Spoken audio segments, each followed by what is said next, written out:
Екстремно високите температури кои деновиве достигнуваат и над 40 целзиусови степени во оваа фаза од вегетацијата на оризовата култура се добредојдени, односно нема да имаат штетни последици.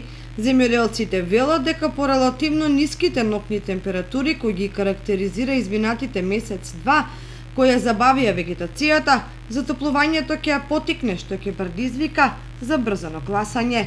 Агростручњаците проценуваат дека во глобала културата се развива оптимално, што е предуслов за квалитетен род и солидни приноси.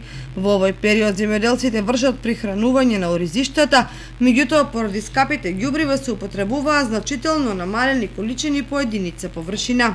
Ако во делот на производството посериозни проблеми нема, бидејќи засега има доволни количини вода, во сферата на откупот состојбите се неизвестни, какви што беа минатата година. Оризопроизводителите повторно се во неизвестност со каква динамика ќе се откупуваат ново произведените количини арпа и белориз, каква цена ќе се постигне и како ќе е отплаќањето.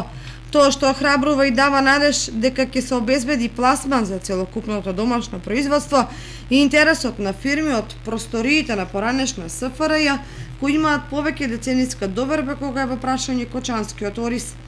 И полека, но сигурно му се враќаат.